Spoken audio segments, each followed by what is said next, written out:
Okay, so welcome everybody. I hope you guys are all doing well. Our numbers are still going up a little bit, so we held off just a few minutes, but we'll plan on getting started. Have a few things, nothing really new, but do have a few things, just kind of housekeeping, and I have a little bit of update on, excuse me, I'll kind of give you an update on PEBT and then just a little bit general update with the supply chain assistance funds that we talked about last call.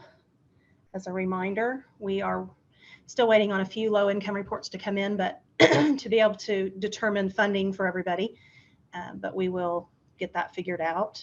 And if Kendra, you want to forward the slide for me? That'd be great. Okay, so first thing, let me tell you, we did fill Dana's position, and Dana's on the call today. I saw her name, but Becky Gray, many of you deal with Becky Gray. Becky Gray is our new Director of School Programs and Child Nutrition. So we are very excited. We are still making adjustments in our office because of that change. So like I said on the call with my staff last Friday, round and round we go. Where we stop, nobody knows at this point, because we've got internal people that want to move around a little bit. And so we're having to adjust to that. But definitely a big congrats to Becky. She's been with Child Nutrition for a little over 17 years, and she knows lots of things about schools. There's a few things she's going to pick up on real quick, and we know that. So right now we're just kind of all juggling and working through everything. So, but we were excited. So I just wanted everybody to know that. And we'll move forward with the PowerPoint. Okay, so as far as the supply chain assistance, which was memo 03-2022, it was some additional money, $1 billion. $1 billion was distributed or is being distributed to districts nationwide to help with the supply chain challenges. We can't get you food, but they got you some money. We have not allocated out the amount. And when we had our last call, we had a $15 million amount on the PowerPoint. And it's actually was not the full 15 million. We had to share several $100,000 with Gina at Commodities, because she runs, I think most of you know this, but maybe not.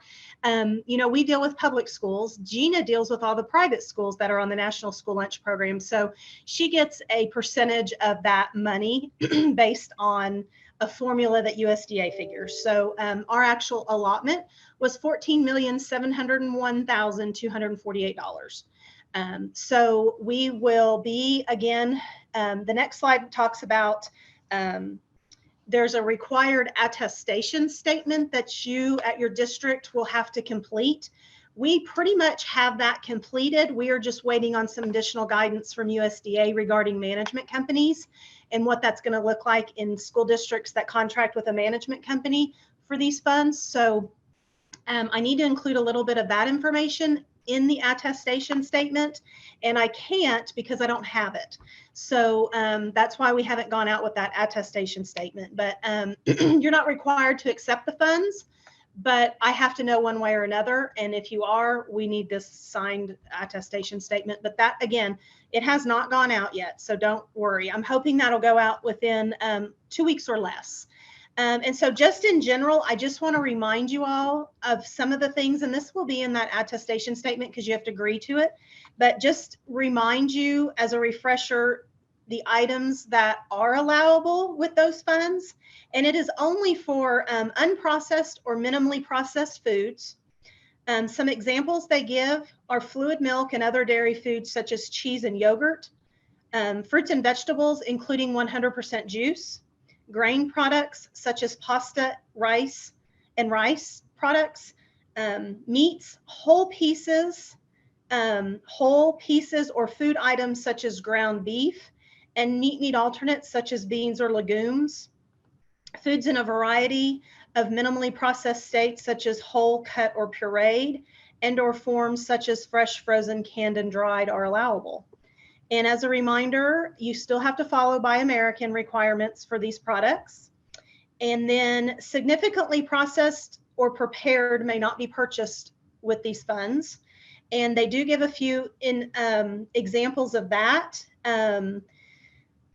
Baked goods such as breads, muffins, or crackers, prepackaged sandwiches or prepackaged meals, or other prepared and or pre-cooked items such as chicken nuggets that come ready to eat or that require no further preparation beyond heating.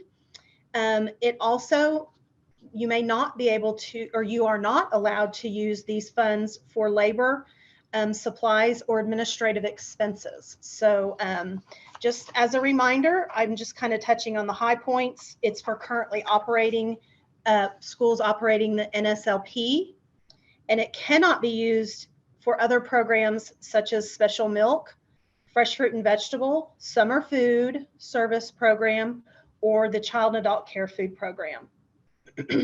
So it is only for the National School Lunch, School Breakfast program, which does include SSO, because as we always say, SSO is a continuation of National School Lunch, School Breakfast program.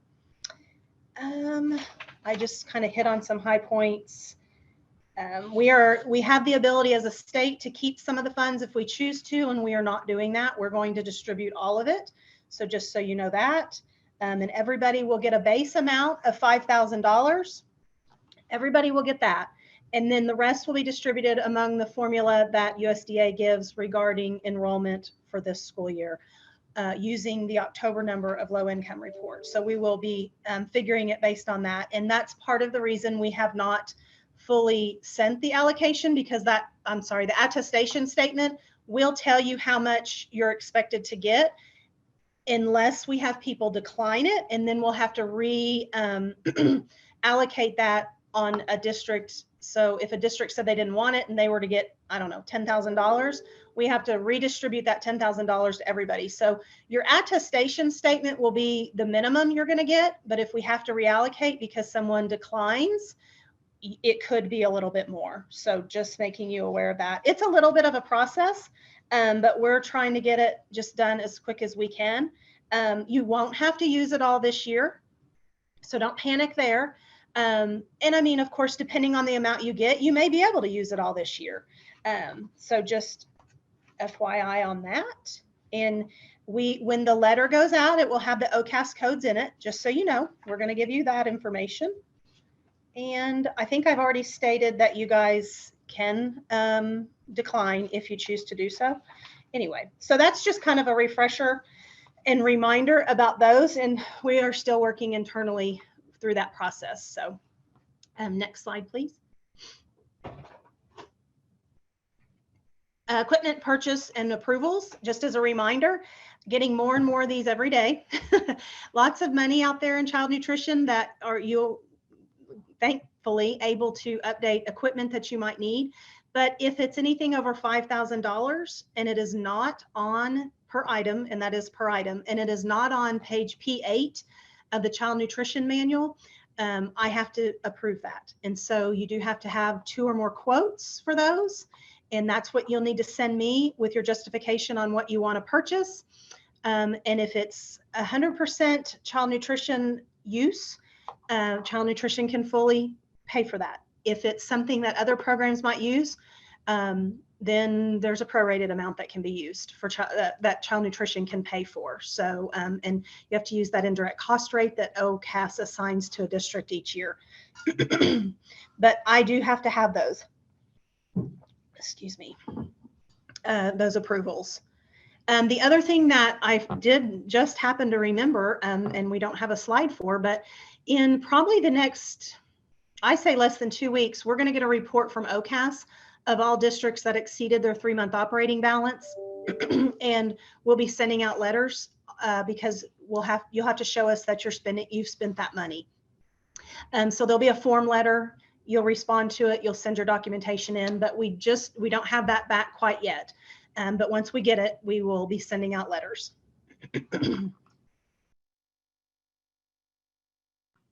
Excuse me. Okay, next slide, please. This one just talks about procuring your equipment. You've got your micro threshold, which they have increased up to $50,000. That came out a little bit a while ago, less than a month, I believe. USDA sent that out, and that has been increased to $50,000. None of the other thresholds have changed. So small purchase is anything $250,000 or less, and then anything over 250 would need formal procurement. Next slide, please. As a reminder, we have a few low-income reports that are still out, and we're trying to, a few we're also trying to make corrections to, so we definitely need those. But once you're, you certify your SSO October claim, your low-income report opened up, you needed to certify that, send us that signed copy, and then that would allow you to enter your November claim. After your November claim was certified, your verification report will unlock, and we're in the process of getting those approved. We had to finish up low income to be able to move forward with verification. And then once your verification report is approved by our office, your SSO December claim will unlock. So also as a reminder, the school side people in the office wanted me to remind you to go ahead and get your December claim in too, so that we can get those processed. Okay. And then a reminder for monitoring, your SSO was due within the first 3 weeks of operation. Again, those should be done. If you didn't do one, please go ahead and do it, but they should have been done a long time ago. Tomorrow is the deadline to do your national school lunch, school breakfast. If you're multi-sited, on-site reviews for your sites, you've got to do all your lunch sites, and you need to do half of your breakfast sites. And then if you're contracting with a management company, you've got to review them. You as a district employee, someone at your school needs to review the management company at least once annually. You're allowed to do that more if you want, but it has to be done at least annually. That form can be found in other documents and CARS under the Food Service Management Company heading, and it's the last item of that list. And if you do after school snack, you need 2 a year.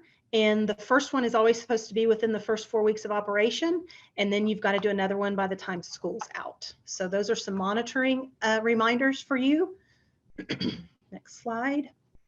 And just again, we're still working on reviews for child nutrition ARs. Many of you have had yours. Many of you are still due for one. If you were supposed to have one in school year 2021, that's what we're doing this year. And then procurement reviews, the same goes for those.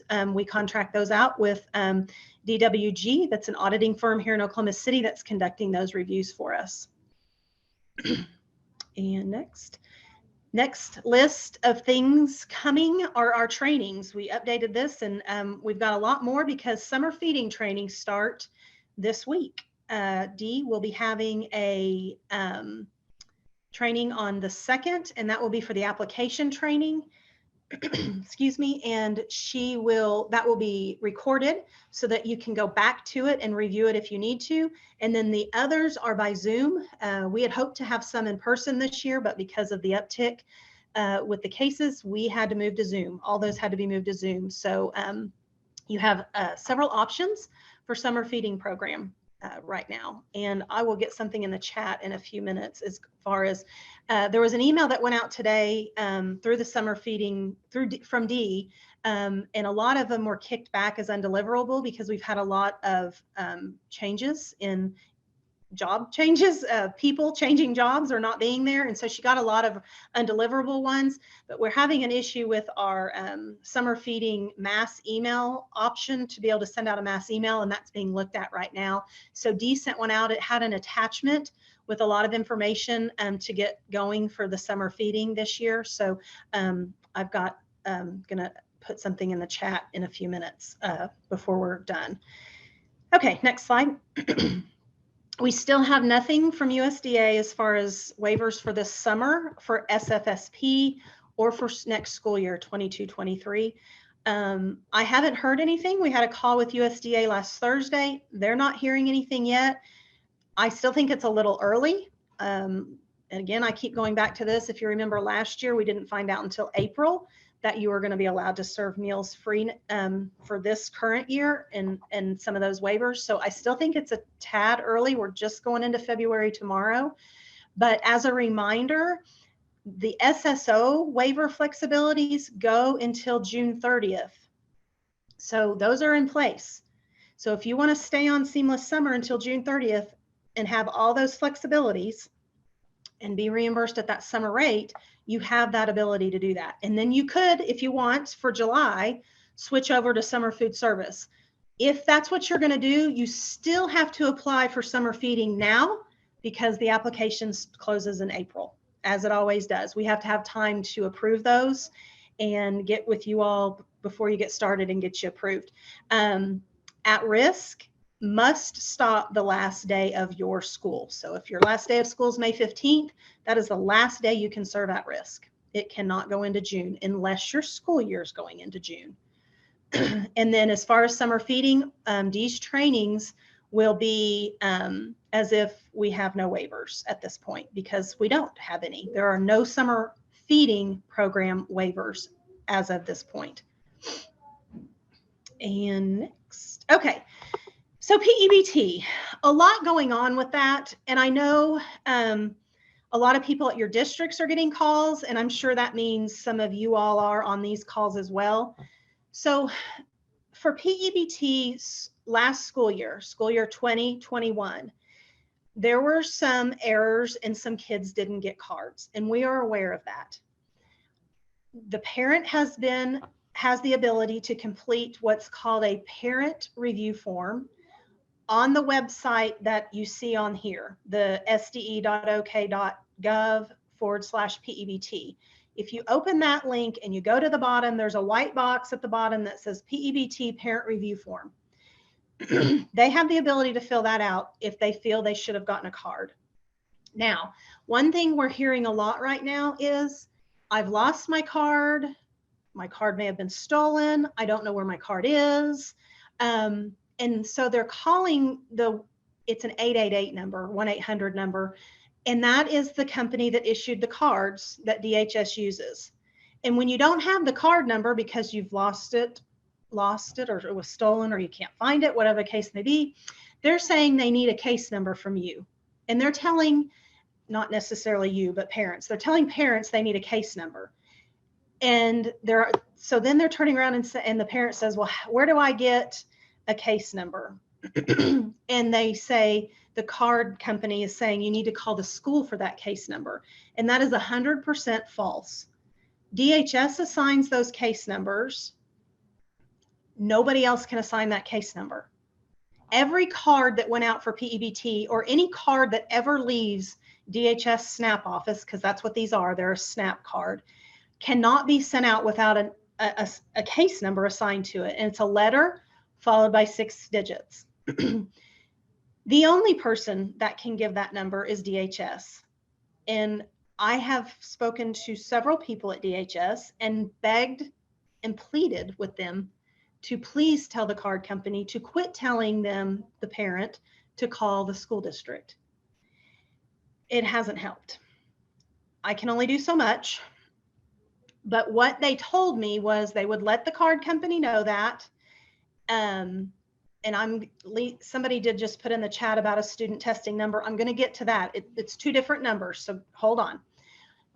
If it's a case number they need because of a lost or stolen card, they have to call the DHS hotline, which is on the PowerPoint, 405-522-5050. In the menu, when it comes up, the automated menu, there's no PEBT option for that automated menu, but there's a SNAP option. That's the option the parent needs to pick, is SNAP. Now, they're going to be on hold for a while. I can't even address as to why. That has nothing to do with my agency, that's DHS. But ultimately, they will be given a case number. And again, it's a letter followed by 6 digits. If there's a lost or stolen card, and that's all I'm talking about right now is lost or stolen cards, can't find them, whatever the case may be. Now, the reason you guys or people at your school are maybe getting calls for an STN number, which stands for state testing number, is because my office and people, my child nutrition office and people in on my agency have the ability to look up that state testing number, which starts with 100 and it's 10 and 7 digits after that. So it's a 10-digit number that starts with 100. We have the ability to look that number up. And what we have, the only thing we can see when we look that number up is it will give the state testing number again. It gives a first, a last name, a date of birth, and then to the far right, it says number of eligible days reported. And that's the number of eligible days that the district reported children as virtual learning. And in some cases, that is 0 for the entire school year for whatever reason. Maybe they weren't virtual. Maybe their virtual days didn't get reported. It could be either one. Or there's actually numbers there, and it could be the max number of days for that month, which, you know, you're talking 18 to 20-ish days, or maybe it's 10 days. But that is supposed to be, what we're supposed to see there is if they were a virtual learner, they should have number of days there. So when I go to look up a number for a child because their parent called me and they have an STN number, I put that number in, and it finally, it takes a minute, it comes up. And if there's no eligible days reported on there, I let the parent know that they need to go to the website that's on the PowerPoint, the sce.ok.gov/PEBT, and they need to fill out that parent review form. Those forms, I can tell you now, are still being collected, and I'm going to tell you the process of how that's going to play out. They're being collected electronically, just, you know, miraculously, we'll call it the cloud, I guess. They're being maintained. There's been a few instances where on those, somebody is going through and they're finding if there's a date of birth issue or an address issue, those are being sent to DHS for correction. But if it's an issue because virtual days weren't reported, those are still being collected and those are being held. There is a system that is currently being built through another department in this agency that attendance is reported to. And that is going how you as a district, someone may not be child nutrition, it may be someone in your attendance office will make the corrections. So once that system's built and we have a training set up to make those corrections, those forms will then be released to the district for corrections, and there'll be that correction window opened. And the district will be able to go in and verify that if they got a form for Johnny Smith, who didn't have eligible days reported, but they look into it, and yes, he should have had 10 days every month, that is going to be able to be fixed in the system to reflect that, yes, he really did have virtual school days last school year because the school went virtual. The school had quarantining. He was a virtual learner. Those are kind of the reasons why PEBT was paid out. It was tied to virtual learning last school year. Those corrections will be made in that system. And ultimately, while that correction window's open, all those will be changed. It will have a time. It's an undetermined time that it'll be opened right now. That will be, the districts will know ahead when the time frame that it will close, and those have to be done by. And those corrections will then be sent to DHS for payment for anybody that was accidentally not coded as a virtual learner. So if you get calls, that's why we ask for an STN.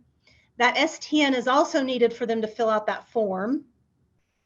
And yes, if a parent tells you that, if you're talking to the parent, tells you that I filled that form out back in November, or I filled that form out back in maybe October because it was opened up in October, they only need to do it one time. I did talk to a mom last week that she's filled it out 10 times, thinking that it would help. It's not going to help.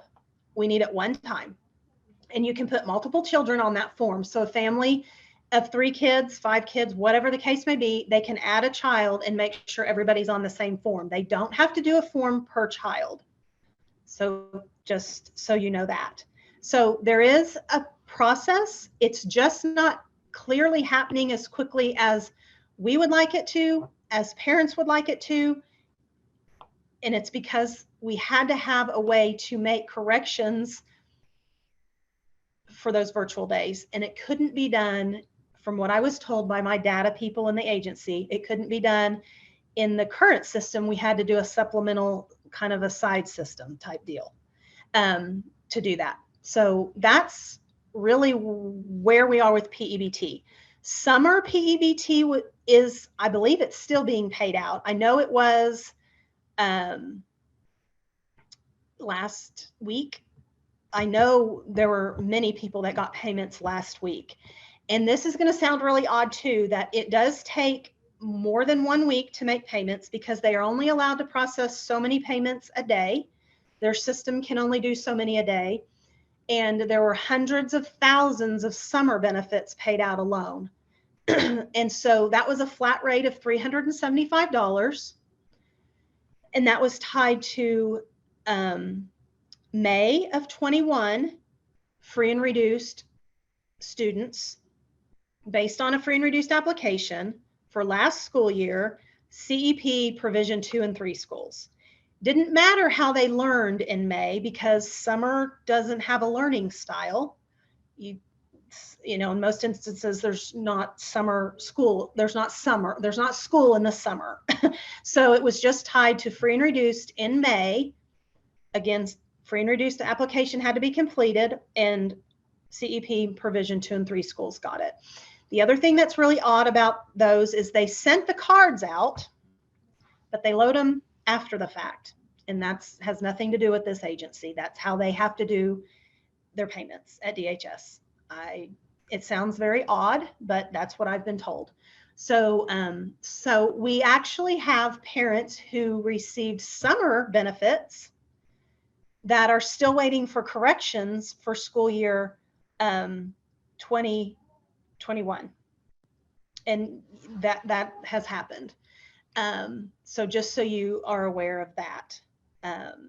Now, I think I have maybe 1 or 2 more things on a slide, and then I'm going to go to the chat. I know there's some things in the chat, and some of them are dealing with the supply chain money, some are dealing with PEBT, but we will go back to that. So Kendra, is there another slide, or is it just the question slide? That's what I thought. Okay. So I'm going to go to the chat now and find where I need to start for questions. We got a lot of congratulations, Becky. So, okay.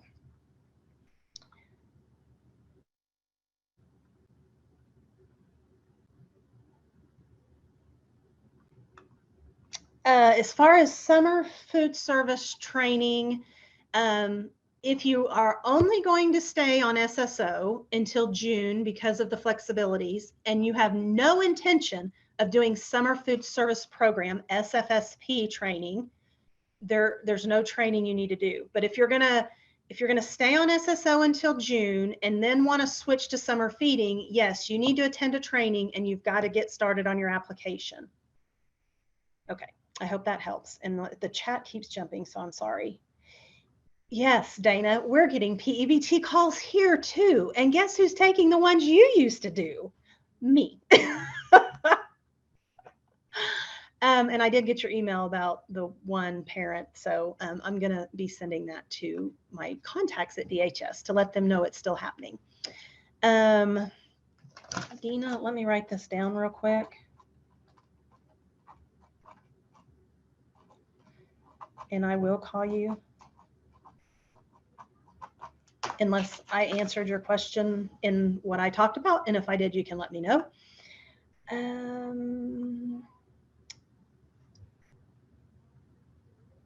In some instances, there is a case number that's needed, and only DHS can issue that case number. And then the state testing number is what we're able to look up the 10-digit number and see if virtual days were reported.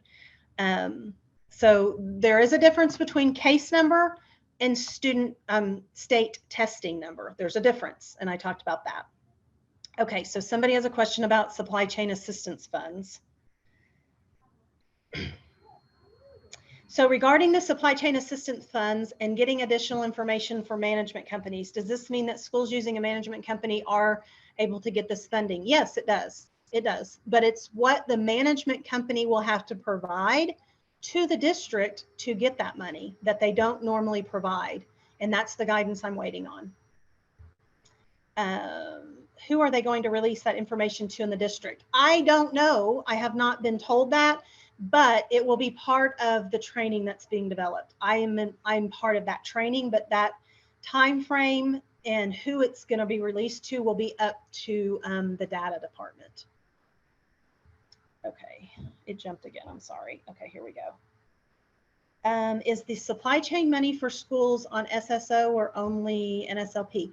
The supply chain money can only be used for the National School Lunch School Breakfast Program. And because SSO is an extension of the National School Lunch School Breakfast, that money can be used for that food only. And again, it's for minimally processed food. There's a specific word. I closed my memo. Unprocessed or minimally processed food. No labor at all or equipment. So when the PEBT correction window opens, who will be informed? Child nutrition or the administration at the school? Most likely it's going to be done with the administration at the school, but when we are made aware of when the training will be and such, I'm certain they're going to have me send some and let you all know, send some information out about that and let you all know too. Okay, somebody said, thanks for talking about PEBT. You're welcome. It's not my favorite subject right now, I can tell you that. Summer feeding. Okay, so the next question is, last week our Sue asked if I'd heard anything about a 25-cent increase on reimbursement. Summer feeding rates, I'm pretty sure we sent something out in the system, came out in January, and I'm going to type those real quick and what they are. Oh, Edgar already beat me to it. Lunch went up effective with your January claim. Lunch went to 4.5625 and breakfast went to 2.6050. Oh, he beat me to it. Thank you, Edgar. So breakfast is 2.6050 and lunch is 4.5625. And yes, lunch went up 25 cents. So that is a true statement. Okay, let me go back to where we were. On the supply chain money, I know you said you will give us a letter that shows OCAS codes. So will we file for reimbursement or how will we get the funds? Once we determine who wants it, who doesn't want it, and we can allocate that $14 million, which is over 14 million, you will just get the money. But you will have to code it when you spend it according to the OCAS codes in the letter so that we can verify it was for unprocessed or minimally processed food only. And yes, it will be in the letter. I tried to keep the attestation statement to one page, but it isn't going to work based on everything that has to be in it. So, okay, next. Wait, where'd we go? Dee put in the chat, if you didn't see it, I want to be sure, I know some people can't always see the chat, that if you are not participating in summer feeding, please let her know. She likes to keep up with that as well, and she can make adjustments to the system. If you change your mind, it's okay, but she's just likes to have an idea. So, okay, Dina, I'll call you.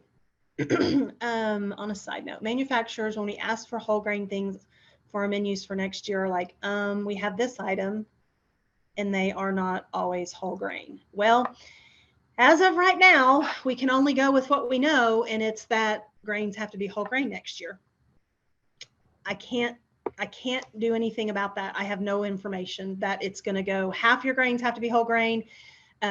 Last we've been told it reverted back to the original way from the 2012, 2013 meal pattern change.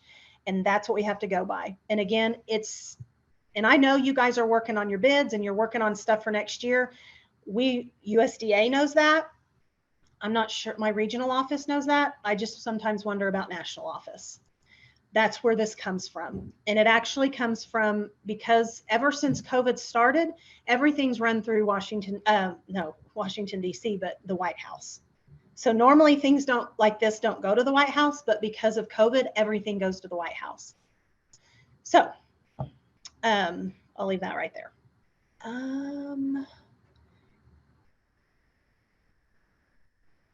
No, there's Steve. Is there an option to serve breakfast, lunch, and a snack for a full day of in-person summer school? No, it's the same. It's 2 meals. And the combination, breakfast, lunch, lunch, snack, breakfast, snack, you can't do supper and lunch combo. It's just 2. Nothing's come out about that. Somebody says we are looking into having summer school this summer, SSO until June 30th, and summer feeding in July.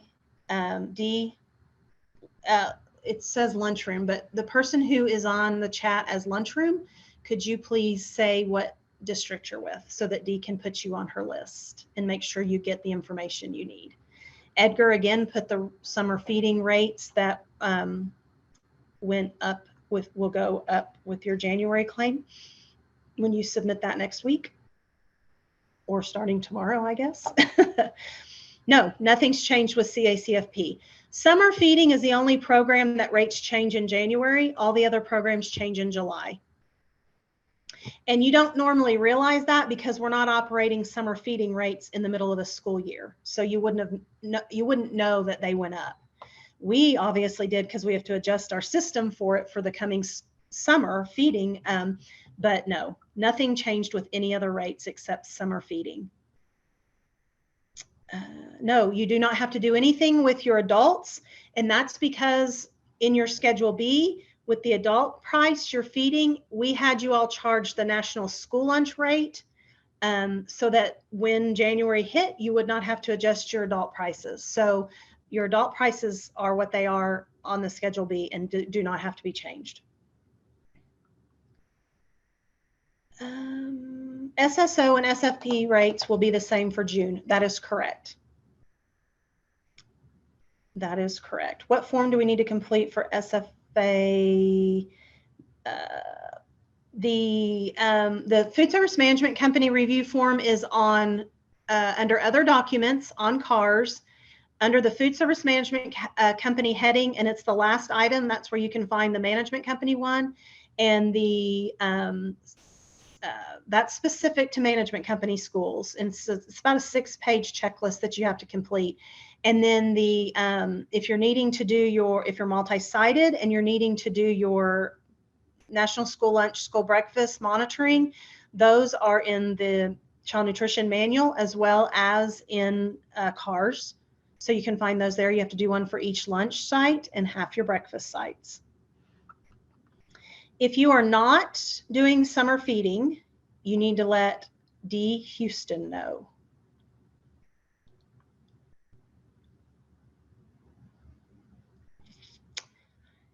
Summer feeding, well, that's kind of an open-ended question there because the Summer Food Service Program, SFSP, is for if you're having a summer program at your school. It is also available to private nonprofits that are having a summer program. They want to feed their kiddos. That's summer, yeah. And now SSO is only for schools. So there's a little bit of different. I know, obviously, I don't have private nonprofits on here. So Linda, you're with a school, but if you want to stay on SSO until June and you have the flexibilities that you currently have and be reimbursed the same rate as the summer feeding, you can stay on that. But if you want to switch again in July and go to summer feeding, don't forget you've got to do the application and training now. Okay. Okay, Stroud Schools. I know Dee's on the call, so. Okay, at this rate, it sounds like we'll be working on this year's PEBT and PEBT from 2021. Well, I hope that's not the case. I truly do. There's just a few things that are out of our hands as far as that system being built. I do hope that's not the case. Nobody in here, everybody that I deal with for PEBT, not just in child nutrition, but within this agency, are ready to be done with it. I assure you, we're doing everything we can to get that taken care of. If the rates are the same for SSO and summer feeding for June, what are the pros and cons? Well, the main difference is summer feeding meal patterns are far easier. Summer feeding has the easiest meal patterns of any program we operate. And that's just because USDA's left it that way. They haven't messed with the summer feeding meal patterns yet. They're as basic as basic gets. SSO, you have to meet meal patterns. No, sorry, you have to meet meal patterns regardless. Sorry, subgroups. So D's email is in the chat. It's dee.houston, like the state, city, sorry. It's been a Monday, let me tell you, at sde.ok.gov. Houston is not a state, Texas is.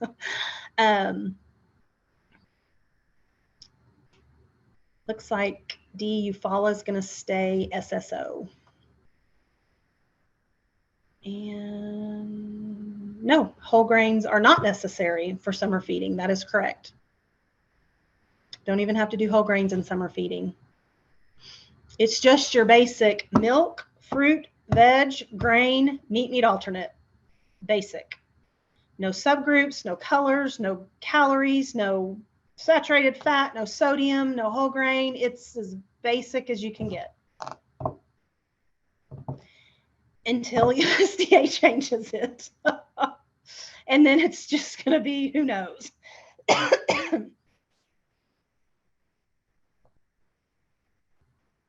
Okay, are there any other questions? You guys are doing a great job. I'm going to say this, and it's not to beat you down, but as you know, the paperwork still has to be maintained. We can't overlook that. So I agree. Whoever is on the chat is Cafe. I wish it could all be that easy too. Some days. My wish is that USDA would do a one meal pattern across the board for all programs. And let me tell you, the states have asked for that for years. We have been years, I say, asking for that.